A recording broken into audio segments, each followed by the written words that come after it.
Bago tayo magsimula sa content natin ngayon, shoutout sa mga nagko-comment sa atin dyan sa comment section at sa mga nagme-message sa akin sa Facebook page. Mag-antay-antay lang kayo para ma-replyan ko kayo, no? Kasi hindi naman buong araw ay kaya ko kayong i-accommodate, no? Syempre. At kung gusto nyong mabilis na masagot yung inyong mga query dyan, syempre kailangan natin ng konting gasolina naman dyan, no? Syempre, di ba? So, etong content natin ngayon, simulan na natin.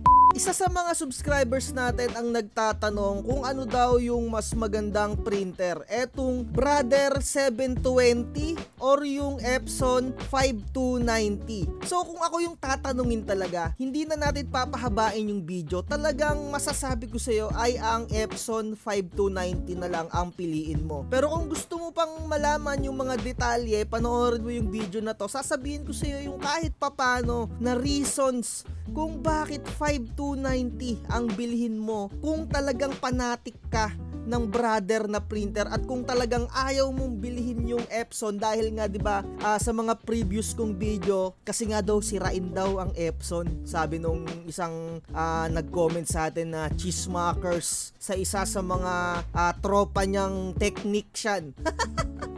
So, eto na. Makikita natin dito sa online, yung presyo ng Epson 5290 ay talagang tumataas na. So, 3 months ago, 2 months ago, nakabili ko ng Epson 5290 sa halagang 11,000 lang. So, talagang pinursyo ko na bumili ng Epson 5290 kasi nararamdaman ko na tumataas na yung presyo niya. Na which is makikita nga natin ngayon, 14,000 na, yung sa iba nyo pa makikita ay umaabot pa ng mga 15,000, di ba? So ngayon, ang pinaka-original price lang talaga nitong Epson 5290 ay 13,495. Shoutout sa mga OFW na nanonood sa atin. Kapag umuwi kayo ng Pilipinas, huwag kayong magpapauto dun sa isang nagbebenta ng buy and sell na napakalaki ng patong, di ba? So mag-ingat-ingat kayo sa mga napapanood nyo, no? Hindi porket sobrang daming subscribers ng tao ay tunay na yung sinasabi niya. Isipin nyo, businessman pa rin yon at talagang gagawin nila yung lahat para makabenta sa kanilang mga item. Kaya ayan, nandito tayo, research is the key talaga. Ang original price lang nito, lalong-lalo na sa mga malls, 13,495. Kaya ko lang isinasuggest sa inyo na bumili kayo sa online kasi merong mga vouchers at talagang makakatipid kayo. Yung mga warranty na yan, kung magpi-pigment ink kayo, wag nyo nang isipin yun. Kasi void na agad yung warranty kapag ka nag-pigment ink kayo sa Epson printers. At take note, ito yung advantage ng Epson printers kontra dyan sa Brother. Dahil ang Epson printers, napaka-flexible niya. Pwede mo siyang gamitan ng mga iba pang ink, kagaya ng pigment ink, kagaya ng sublimation, di ba? Sa mga previous video natin, meron akong video dyan kung paano mag-convert ng printer na Epson into another pigment ink or sublimation. Ilalagay ko na lang yung link na yon sa description para mapanood nyo. So mabalik na nga tayo. Kaya ako sinabi sa inyo na bumili na kayo ng Epson 5290 kasi tumataas na talaga yung presyo niya. Kasi etong 5290 na to, napapansin ko, malapit na tong ma-phase out etong Epson 5290 kasi ang nilalabas na nila ngayon na printer, yung Epson 5590. Kasi eto yung printer na latest version ng series na 5000. Ibig ko sabihin yung 5190, yan yung pinaka-OG, yung unang-unang version. So yung Epson 5290, ayan yung second version. So ang ginawa do sa second version, nilagyan lang nila ng lock yung kanilang printer. Kasi kapag dati, kapag tinanggal mo yung tornilyo, kapag inangat mo yung parang pinakatakip niya, kitang-kita mo na agad yung laman ng printer. Yun yung ginawa nila, nilagyan lang nila ng lock sa second version. So eto sa pinaka-latest na version, eto ngang 5590, nilagyan na nila to ng maintenance box. So yung maintenance box na yun, another gastos na naman yun kasi yung maintenance box, disposable yun kapag ka napuno. Kung wala kang resetter, bibili ka na naman ng bago. Unlike sa Epson 5290 at eto nga yun, wala pa siyang maintenance box. Kumbaga yung waste ink tank nila, yung foam, lalabahan mo lang yun, tapos istalpak mo na ulit. So yung waste ink tank, doon napupunta yung mga sobrang ink kapag ka nagpiprint yung printer ninyo. Parang sa pag nagpipintura kayo sa mga pader ninyo may nalalaglag din na sobra na ink. So ayun yon. At kagaya nga ng sinabi ko, etong Epson 5290 ay napaka-flexible when it comes sa mga ink. At ang kinaibahan naman netong brother printer, talagang stay ka lang dyan sa kanyang original ink. Kapag kasi sinabi kong original ink, kung ano lang yung nakalagay dun sa kanilang printer kapag bagong-bagong bili mo siya. So eto no, makikita natin dito na mas mura yung original ink ng Epson kung ikukumpara mo sa brother na ink. Kasi isang set ng brother na ink, eto, 4 din yung ink niya. Black, cyan, magenta, and yellow. 1,500 yung pinaka original ink niya. Pero kapag sa Epson, makikita mo 300 ang isa. So kung ito total mo yan, halos 1,200 lang. At makakabili ka pa ng isang set neto sa mga nagko-convert na. Kasi maraming nagbibenta ng mga original na ganito, yung galing sa mga printer nila na nag-convert. Makakabili ka pa neto ng 500 original na isang set, na which is ganun yung ginagawa ko sa Epson 5290 ko. Pero pagkadating naman dito sa brother na printer na to, hindi mo to magagamitan ng mga peke na ink. Pero literal, magagamitin mo pala siya ng mga peke, yung mga alternative na ink na ganito. Pero meron kang mai-experience dyan, masisira yung iyong ink tank. Kapag sinabi kong ink tank, ayun yung lagayan niya ng ink. Eto no, ipapakita ko. Mag-click tayo ng printer dito. Pero ayun no, makikita natin, halos hindi nagkakalayo yung presyo ng 5290, 13,000, at yung brother, almost 13,000 din. Ayan no, halos nasa linyahan niya. Pero i-click natin itong pinakamura para maipakita ko sa inyo kung ano yung ink tank niya. Ayan yung refill tank system niya. Nakikita nyo naman sa harapan. Previously, nakapag-open ako ng brother na printer. Parang ang model nun ay brother 4220. Hindi ko na masyado ma-recall kung 4220 yun or 720. Eto pa yung kinaayawan ko sa brother printer. Napaka hirap niyang baklasin. Sa totoo lang mga tropa, pero kukunti lang yung mga tornilyo niya. Pero ang nahirapan ako kasi ano siya, hard plastic siya. Kumbaga parang nakakapit yung plastic into plastic para hindi siya magtanggal. Kumbaga yung naglalak sa kanya, yung kanyang mga hard plastic lang na alam niyo yung nakakalawit, ganon. Kapag napuwersa mo ng todo, may tendency na mabasag yung kanyang pagka-hard plastic. Kaya ito ang kinaayawan ko talaga sa brother na printer na to. Talagang nakaka-bad trip siyang baklasin. Ayun yung talagang pinaka-downside niya para sa akin. At mabalik tayo dun sa ink. Hindi ko naman sinisiraan yung brother. Isinishare ko lang sa inyo kung ano yung mga na-experience ko na mga nare-repair ko na mga printer na ganito. Etong kanyang tank system, hindi ko na kasi talaga ma-recall kung anong model nun ay ang kanyang tank system, yung nagdi-divide sa kanya, di ba nakikita niyan, magenta, cyan, yellow, and black. Yung divider niya, parang nakadikit lang na plastic. Ayun talaga. So, napansin ko, dun sa nagpa-repair sa akin, ang ginagamit niya ng mga ink, kasi nga, di ba, sobrang mahal, 1,500. Ang ginagamit niya, yung mga third party na ink, na which is yung mga tig-20 lang, tig-30 lang. Pwede mo naman siya gamitin talaga sa pwede na. Pero syempre, iba yung consistency nung mga alternative na ink kesa dito sa mga original na ink, di ba? Kaya ang nangyari, ang problema, sabi niya, kapag nagpiprint daw siya ng colored, black lang daw yung lumalabas. Tapos nung dumating sa akin yung printer, nagprint ako ng colored, black nga lang yung lumalabas imbis na mga may kulay-kulay. Kasi yung ink tank niya, di ba nga yung divider niya, parang mga plastic lang yung kanyang divider. Natunaw talaga yung parang glue na nakadikit dun sa plastic. Kaya yung kulay black, pumunta na dun sa mga ibang kulay. Napunta na sa dilaw, napunta na sa cyan, napunta na sa magenta. Ang akala ko naman na ipagmali-mali lang niya ng refill. Ayun pala, nabutas yung kanyang ink tank system. Kasi nga plastic lang yung lagayan niya ng ink, yung pinaka-divider niya. Dito naman sa Epson printer na to, yung kanyang etong pinaka-ink tank niya, hindi pa ako nakapag-baklas mismo na itong pinaka-ink tank niya, pero so far sa tingin ko, hard plastic to hard plastic yung kanyang divider.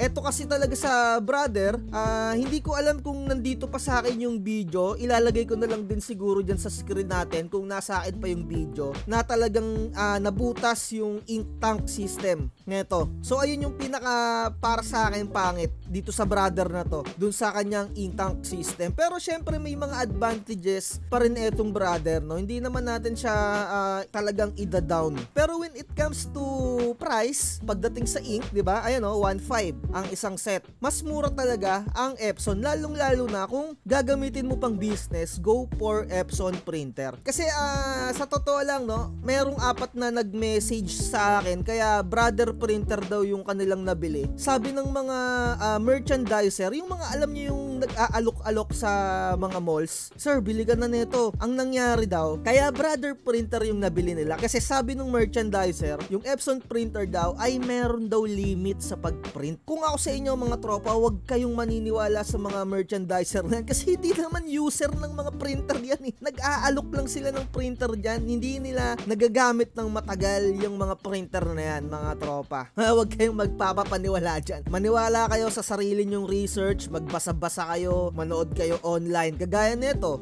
Epson 5290 versus 720 na brother, na talagang angat talaga dito si Epson, lalong-lalo na when it comes to pang-business. Pero alam naman na natin kung anong specs nitong 5290, pero i-recap pa rin natin para sa nag-request nito. Etong Epson 5290, 4-in-1 printer na rin siya. Meron siyang Wi-Fi, photocopy, print, at meron siyang yung tinatawag na fax. Pero mangilan-ngilan na lang din ang gumagamit ng fax. Pero ang pinakabentahe kasi talaga na itong 5290, pwede kang mag-xerox sa kanya, pwede kang mag-scan sa kanya ng long. Pag dito mo siya ipapadaan sa ADF na capabilities niya. Ayun talaga yung pinakabentahe niya. At napansin ko din, may nag-message sa akin, ang gamit niyang printer, Epson 5590, which is yung pinaka-latest nga na version na itong printer. Malakas daw kumonsumo ng ink yung 5590. Pero etong 5290 para sa akin,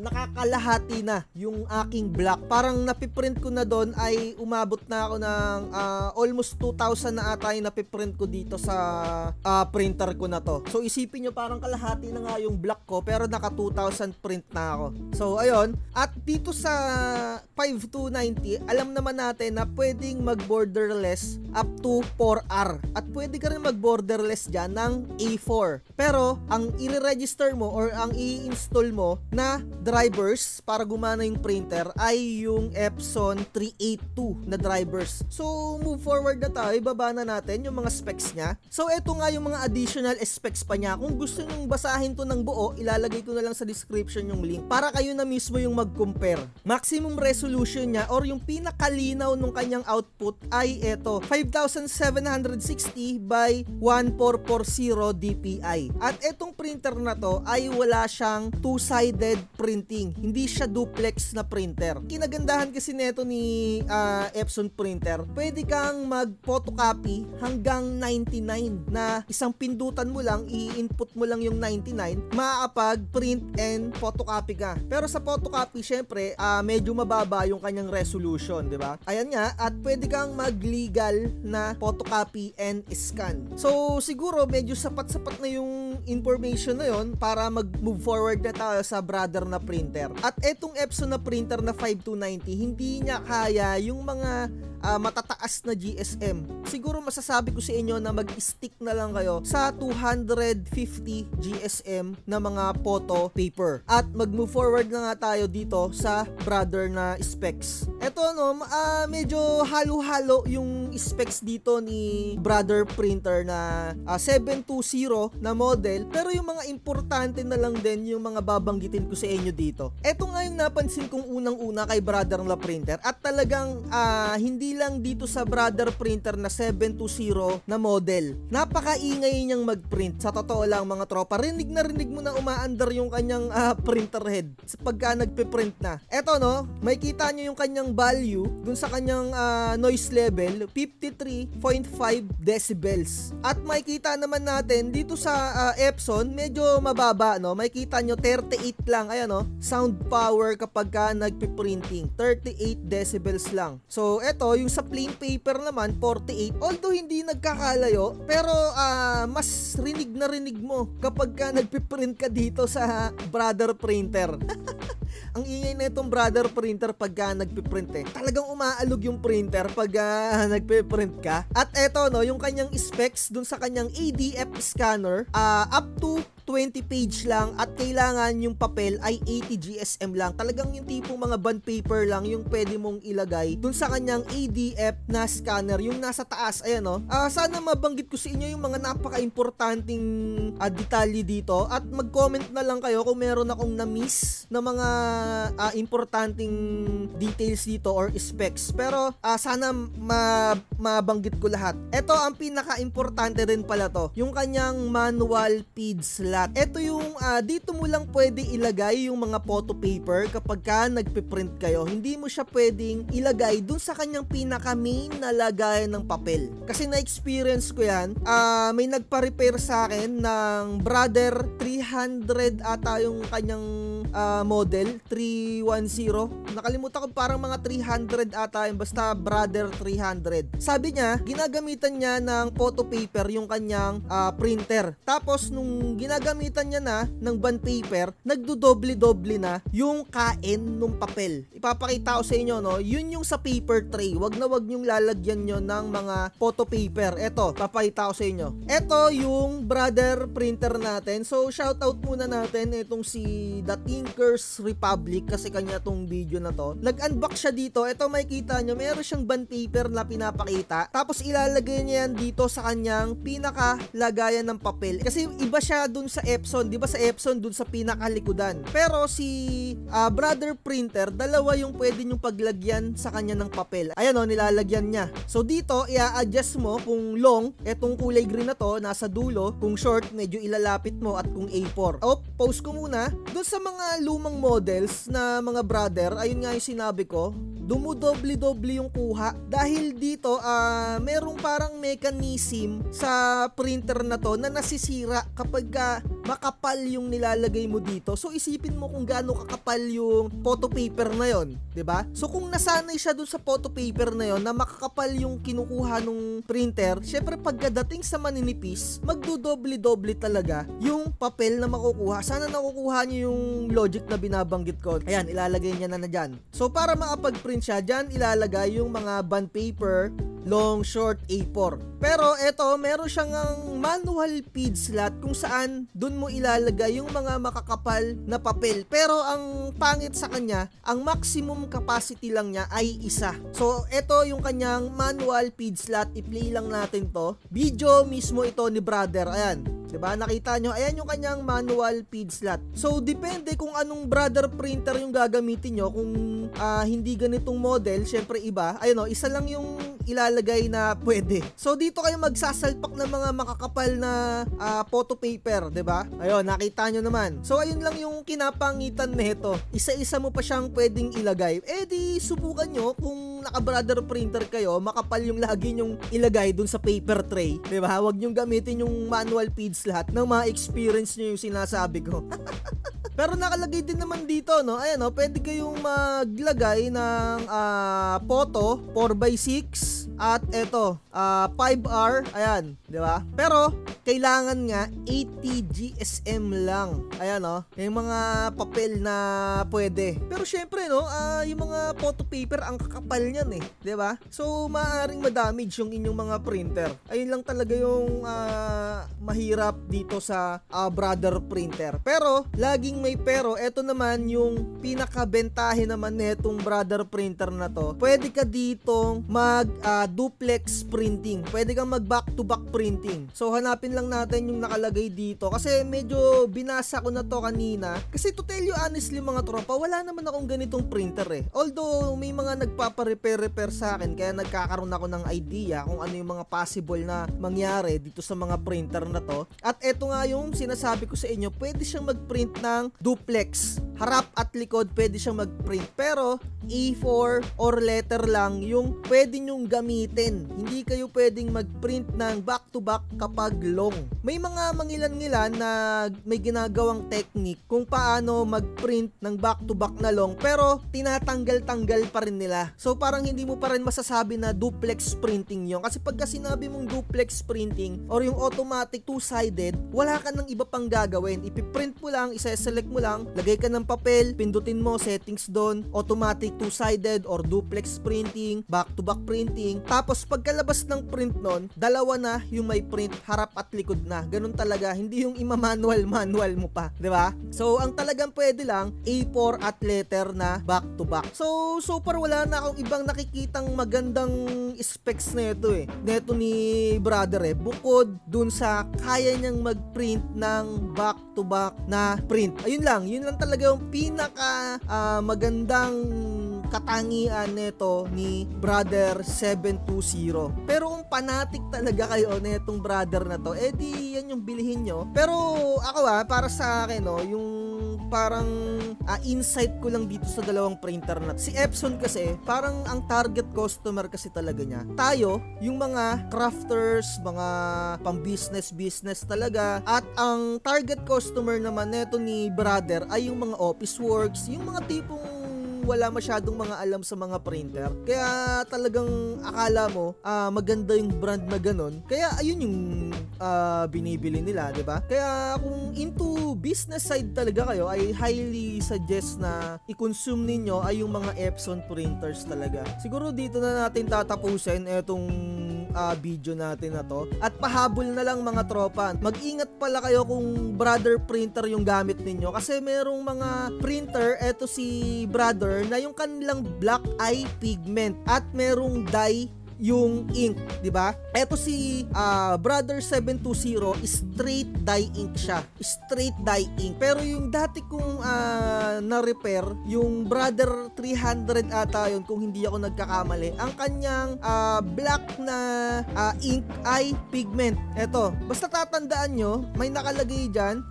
Ayun nga tama, brother 300 nga yung na-repair ko kasi pigment ink. Ayun pigment ink. Makikita nyo naman kapag BT 6000 pigment ink, kapag parang BK, ayun 60 BK, ayan yung dye ink, straight yan. So etong printer na to ay hindi siya hybrid printer, straight dye ink talaga siya. Ayun lang, salamat sa mga nanonood at walang sawang nagko-comment dyan. Pagpasensyahan nyo na din kung medyo matagal ako mag-reply sa mga comment section at kung matagal ko kayong magawa ng video. Dumadami na tayo mga trope, ayun lang, kung gusto nyo mabilis talaga yung pagre-reply natin, subukan nyo sigurong magpa-mentor na lang sa akin, pero syempre ayoko na kasing gumastos kayo. Nasa sa inyo na lang din yan.